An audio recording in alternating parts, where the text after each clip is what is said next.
Hey guys, welcome back. Today we're going to go over the Season 1 Bone Spear Necro. This build was so strong last patch that they nerfed it, and Bone Spear Necros are still able to kill Uber Lilith, even with the nerfs and without the Malignant gems that are about to come out. We've changed a few things in this build in response to all the buffs and nerfs that went out in the patch, so this video is going to go over those changes as well as explain how the build works. Let's dive right in. The broad overview is that we've got a ton of buffs and modifiers that make our Bone Spear do massive damage. All of our skills, all of our passives are in service to our Bone Spear. All of this is further multiplied based on the amount of essence that we have on hand anytime we cast our Bone Spear. So we're going to make sure that we always have tons of essence and therefore do tons of damage. And we're going to go ahead and address our survivability. This most recent patch nerfed everyone's survivability substantially. So we found a really fun way to deal with that that's going to work really well with this build. As always, I'm going to have a link to the written version of this guide down in the description below in case you want to reference the skills, the gear, the Paragon, or the Malignant gems that we're going to be using in this build guide without having to flip through the video. This video is going to explain your rotation, why we took the skills and the passives we took, as well as why we take the gear, the Paragon points, and the Malignant gems that we took. All right, so let's dive right in. First, let's go over our skills and our passives and why we've taken the ones we've decided to take. The first thing we're going to talk about is our basic attack, and we're just going to use this to generate resources when we absolutely have to. We're almost never going to use this skill unless we absolutely need to, because it's not going to feel good compared to our Bone Spear, which is going to basically one-shot everything, but occasionally in things like world boss fights, or perhaps maybe against the Butcher, or, you know, something really thick, there's going to be occasions where things don't die instantly when you shoot your Bone Spear at them, and you have to get your resources back, you know, like those world boss fights. So when they drag on like that, this becomes useful. Outside of that, you're really not going to touch this ability. You can go ahead and take Enhanced Bone Splinters for the extra 2 additional projectiles that it can occasionally cast. Then under our core abilities, we're going to be taking Bone Spear. We're going to max out Bone Spear. This is our primary damage ability. It's going to shoot out, it's going to melt everything that it goes through, and then it's going to bounce back and it's going to splinter in the process, and each of those splinters is going to do a ton of damage. So if you're just far enough away from the enemy that all of the splinters that are bouncing back hit the enemy as well, so it's not just a couple of the splinters, but it's all of the splinters hitting the enemy, then it's going to count for massive damage against that enemy, right? It's getting lots of multipliers in there. We're going to take Enhanced Bone Spear, which is going to cause those 3 shards that we were just talking about, and we're going to take Paranormal Bone Spear, which is going to make it so that our Bone Spear has a 5% increased crit strike chance, and if Bone Spear's primary projectile critically strikes, it fires 2 additional bone shards upon being destroyed. So you're getting these 3 plus these 2, so that's 5 shards that are bouncing back when it reaches its end and comes back to you, and if you get all 5 of those into the enemy that you're fighting, it takes massive amounts of damage. So it's really nice to kind of position yourself when you're fighting something that you know is going to take more than 1 Bone Spear to be just far enough away for it to end and bounce back into them with all 5 of those shards. Are you a fanatic of RPGs? Then Omni Heroes is here to fill that void and is the sponsor of today's video. In this game, the Valkyries have been dragged into the darkness by demons. That's where you come in. As an Omni Guardian, you're going to fight demons and rescue the Valkyries. If you have an urge for strategy, this game has got you covered. Formulate and strategize team comps with 100 plus amazing heroes, all with 3 different synergies. In Omni Heroes, you can match over 100 hero team comps at will, creating diverse synergies that stack powerful buffs. Turn adversity to your advantage with a tap of your fingers and conquer enemies with 1 blow. But the excitement doesn't end there. Dominate the global PvP arena by crafting unbeatable team comps and engaging in fierce battles against players worldwide. Worried about the time-consuming grind to level up?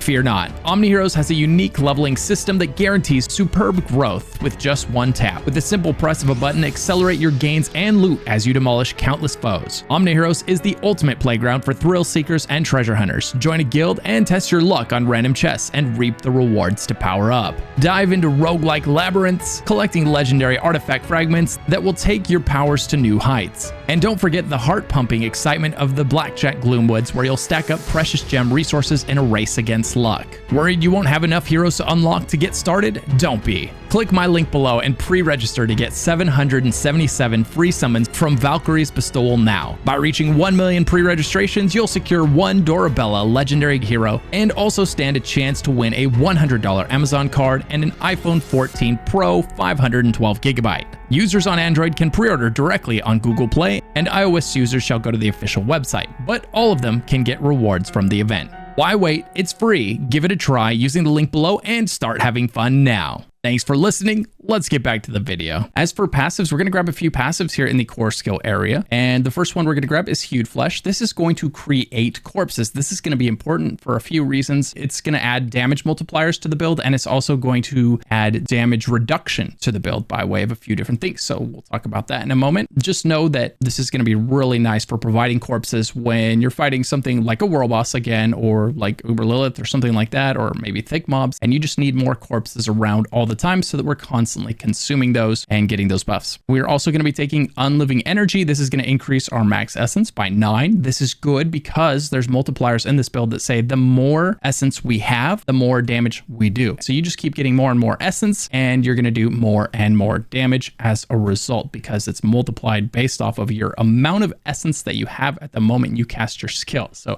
you just want to have as much essence as possible when you cast your Bone Spear. So this gives you 9 extra. That's great. We're also going to take Imperfectly Balanced. Right now, it says I have 1 point into it. I've got 2 extra points slotted up here unused because there's presently a glitch in the game while I'm recording this video that doesn't let me spec 2 more points into there. Once I spec'd it out while I was tinkering with the build, it wouldn't let me put the points back in. Just know that you're going to want all 3 points in here. This is going to make your core skills cost more essence, but also deal more damage. So it would say 9% more essence costs and 15% increased damage. Huge damage increase. Then we're going to come down here to our Corpse and Macabre skills, and we're going to take Blood Mist. Blood Mist is going to be our get out of jail free card. This is our CC break. It's a long damage immunity as well as 3 seconds of complete immunity to damage, which is really generous compared to what other classes get. So you can use this to skip mechanics in tough fights like Uber Lilith, or like in the new Malignant boss fight, right? You're going to be able to use that to just bypass mechanics that maybe you are struggling with or are difficult, right? So you just skip them, you pop this button, skip that mechanic. We're going to go ahead and skip out on its passives because we are going to be putting those points in something else right now. If you do decide you want your Blood Mist more often, you can take a point out of some other passive and put it in here. And anytime you do happen to overpower, you're going to reduce your cooldown of Blood Mist by 2 seconds, which is kind of nice, but it's pretty unreliable because you're going to have a 2% chance to overpower. As far as passives in this section go, we're going to be taking Grim Harvest. Grim Harvest is going to generate 2 essence per corpse we consume, and we're mostly just taking this to get to Fueled by Death, which is going to give us 9% increased damage for 6 seconds after consuming a corpse. If you find that you're struggling with your sustain, feel free to put more points in a Grim Harvest earlier, but later on, you're not going to need this. You're going to be getting so much essence back from other things that we're wearing that this is kind of unnecessary, and we can spec into damage and damage reduction instead. Then we're going to come down here to our curse skills, and we're going to take Iron Maiden. Iron Maiden is really nice, especially for nightmare dungeon clearing and for general overland content, basically anywhere except for a world boss fight or something like that, right? It's going to be very effective. This is going to make it so that when enemies attack you, they deal damage to themselves, which is fine. That's not why we're using it though. We're using it for this first passive here, Enhanced Iron Maiden, which says it no longer costs essence. Instead, you gain 5 essence for each enemy cursed. So what you'll do is you'll walk up to a group of enemies, you'll cast this on them, and it'll shoot your essence pool up to full, which then, because you're full essence, right, your Bone Spear does infinitely more damage. And so it's got a really nice cadence to it. You walk up to a group of enemies, you cast your Iron Maiden on them, that tops off your essence supply, and then you Bone Spear them. And we're going to go ahead and take this passive Amplify Damage, which says we deal 12% increased damage to cursed enemies because we're going to be cursing all of the things we kill right before we kill them. Perfect, right? Then we're also going to take Death's Reach, which says we deal 12% increased damage to distant enemies. And remember how I said that we want enemies to be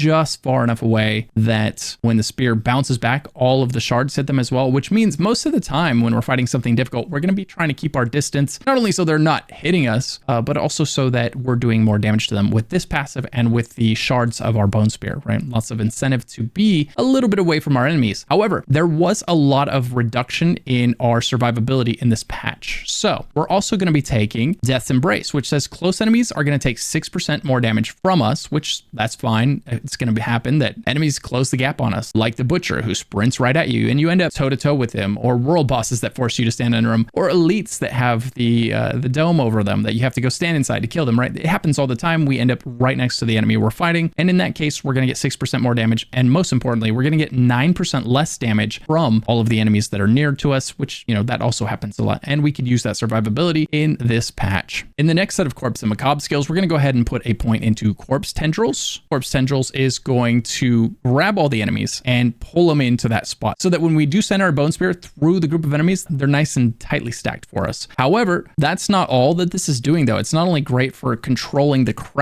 out and getting them all grouped up for us. It's also going to be proccing one of our aspects that's going to significantly increase our damage after using Corpse Tendril's ability. Right, we get a huge damage multiplier just because we used this ability. So you're always going to want to Iron Maiden, create a corpse if it's not already there, and then Corpse Tendril, and then send your Bone Spear. And that Bone Spear that follows the Corpse Tendril is going to do massive damage. It's going to feel real good. Now, in this section, we're actually going to be taking a lot of passives. There's a lot going on here that's going to feel really good. It's going to greatly enhance the damage of our Bone Spear and also the utility of our Bone Spear as it happens, right? Because we're going to take Serration, which says our bone skills have a 0.9% increased critical strike chance for each 30 essence we have upon cast. And remember, we are going to have a ton of essence on each cast. We'll probably have somewhere over 150 essence divided by 30, right? So that's 5 times 0.9. So that's going to be an extra free 4.5% crit chance that we get right there. Really nice. That's going to feel great. We're also going to take Compound Fracture, which is going to give us an additional 15% crit damage for 5 seconds after we crit our enemies 10 times. We're going to crit enemies constantly with this build because we are going to lean into crit chance and crit damage. Okay, we're going to get a lot of those things, both of them. And so we're pretty much always going to have this buff up once battles get going. I have a amulet that's adding 3 extra points to this passive. That's why it's sitting there at 6. Otherwise, it would be at 3. Next, we have Evulsion. This is going to cause your bone skills to deal 15% increased crit damage to vulnerable enemies. That's going to be huge.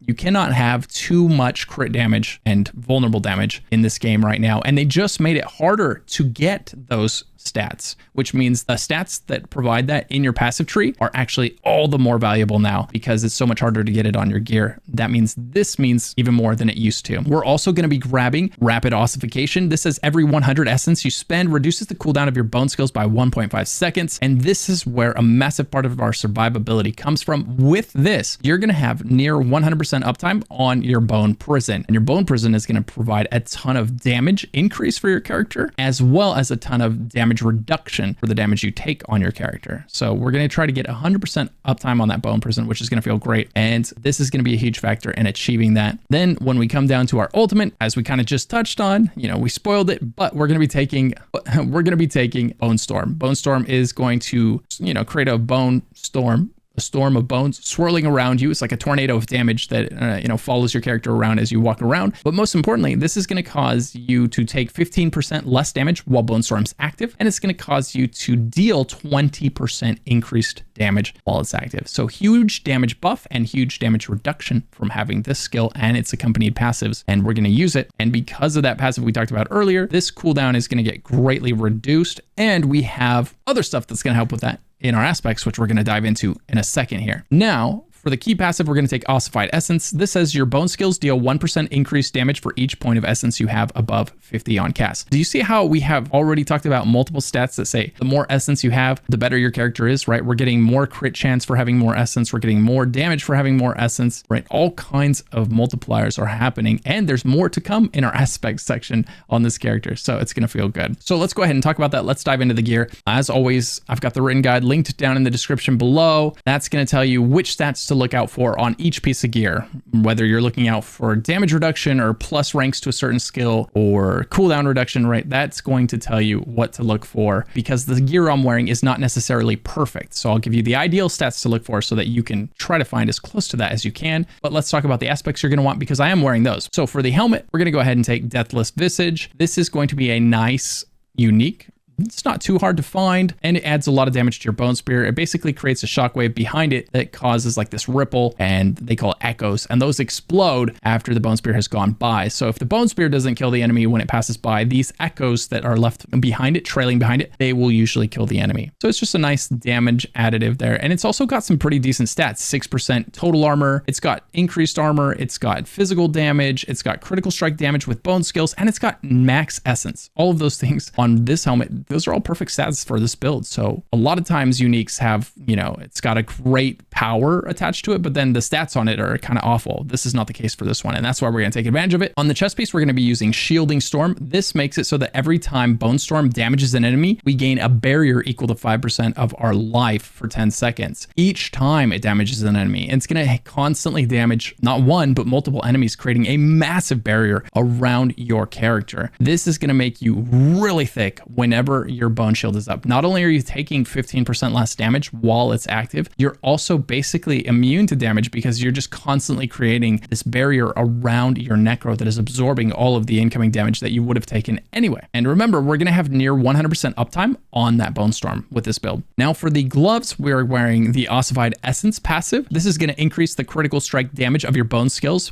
by 1% per essence above 50, up to a total of 40%. So this is going to give us another 40% increased crit chance. Huge, right? That's just a ton of crit chance for having these gloves on. Then on our pants, we're going to take the disobedience aspect. It has been heavily nerfed, but it is still incredibly useful, so we're going to use it. And the way this works is it gives you armor per enemy that you damage, and basically what this means is you want to make sure you do damage to the enemies before they do damage to you, because you're at your weakest prior to engaging the enemy, prior to damaging them, because you don't have your stacks of increased armor from this. So make sure you hit the enemy before they hit you, okay? And then on the boots are incredibly flexible. I'm not super passionate about any of the aspects that are available to the boots, but the one that felt the most useful most of the time is this one here, the eluding aspect, which says when we become injured while crowd controlled, it grants us unstoppable for 4 seconds. This effect has a 20-second cooldown. That's huge. That means anytime we're CC'd, which is the only time we're really going to die on this character, is if you happen to get CC'd and you're stuck there watching the enemies wail on your character. If you do drop down to 35% health while CC'd, you'll instantly break free, even if your crowd control break, which is misform. If that's on cooldown, this will break you free and save your life, you know, if you weren't able to do so on your own, since you only have one CC break on this build. On the two-hand weapon, we're going to go with Great Sword still. It's going to give us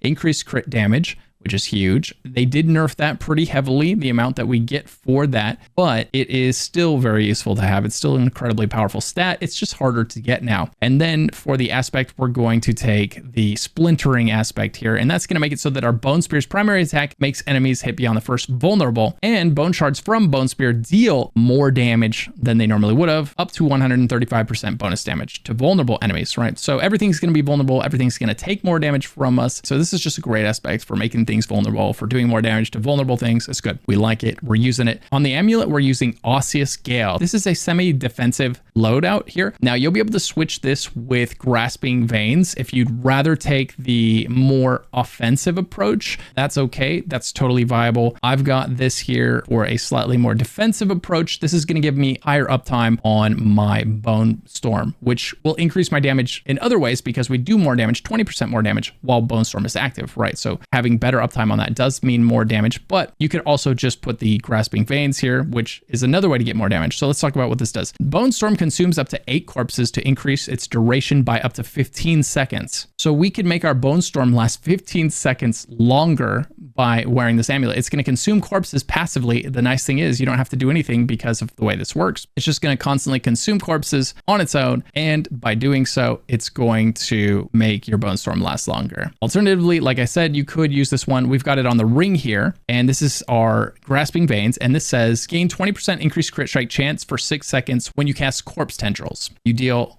40% bonus critical strike damage to enemies damaged by corpse tendrils. So you get 20% increased crit chance for using your corpse tendrils, and then you deal 40% increased crit damage to anything that was touched by those corpse tendrils. Huge damage bonus, right? Which is why it is totally valid to put this on the necklace so that you get higher values of both of those things, 50% more of them. You might feel a tad bit squishy. So if you're feeling squishy, feel free, to lean slightly more defensive, go with the Osseous on the necklace and take that higher uptime on your Bone Prison. For the other ring, we're going to use Exposed Flesh. This is going to make it so that you have a lucky hit 10% chance to generate 50 essence when hitting vulnerable enemies with your bone skills. You're going to lean into lucky hit chance on this build so that this is proccing constantly, and this is going to be a massive part of your sustain on this build. Okay, so you definitely want to get lucky hit chance on the gear that you can, because you're going to want to proc this as often as possible, and you'll find that you do proc it a lot because there is a pretty high lucky hit chance on Bone Spear, and this is going to be a large part of how you sustain your resources on this build, as well as our Paragon tree, which we'll talk about in a little bit. As for the Malignant gems, those will be on the written guide as well, and I encourage you to check that and make sure nothing has changed. I'm making this build right before the season drops, right? It drops tomorrow technically, so we haven't had a chance to tinker with the gems, and I might change them from what I'm recommending based on how they perform, right? Because they don't always perform as advertised. So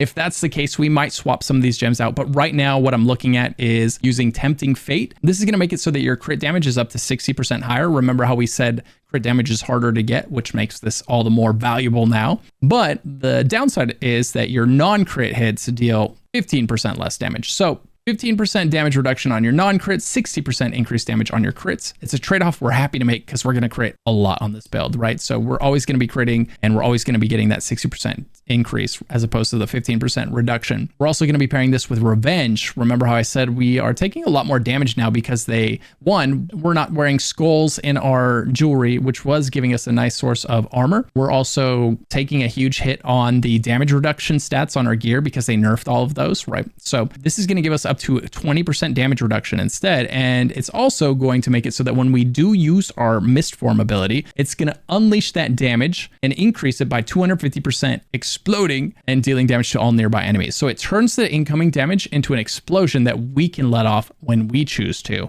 while also reducing that damage by 20% when it hits us, right? So that's great. It's adding to our damage output and decreasing the amount of damage we take. Feels good, man. And then for the final Malignant gem, we're going to take the Great Feast. Each minion that we have out drains 1 to 2 essence per second, but deals 50 to 75% increased damage. We're not using minions. We'll talk about our Book of the Dead after this to show you what we took. But with no minions out, this bonus is applied to us instead of our minions. So that's 75% increased damage, but it's costing us 5 essence per second, which is going to be a huge resource drain, which is going to be hard to sustain early until you get all of your gear rolling. So feel free to slot in anything else.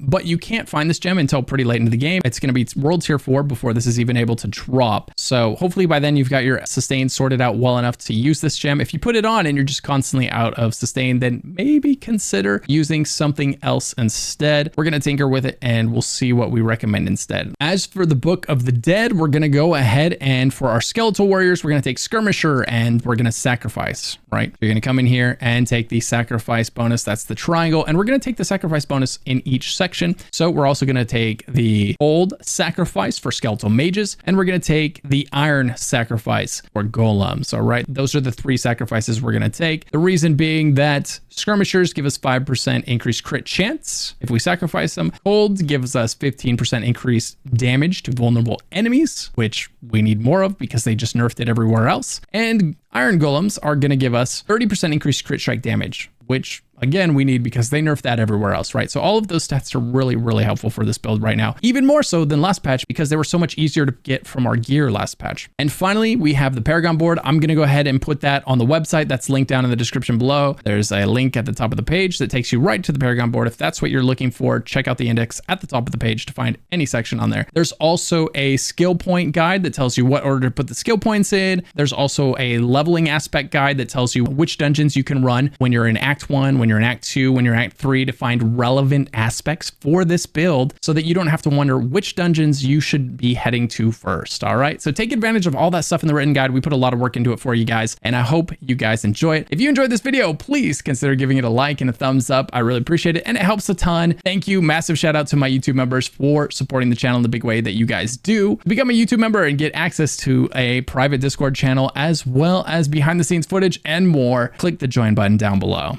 If you've got any questions about this build, feel free to swing by my Twitch stream over at twitch.tv/luckyghost. I'm playing Diablo 4 there almost every single day, so catch me 7 a.m. Pacific. See you then. If you're not sure what to do next, maybe watch one of these Diablo guides popping up on screen right now.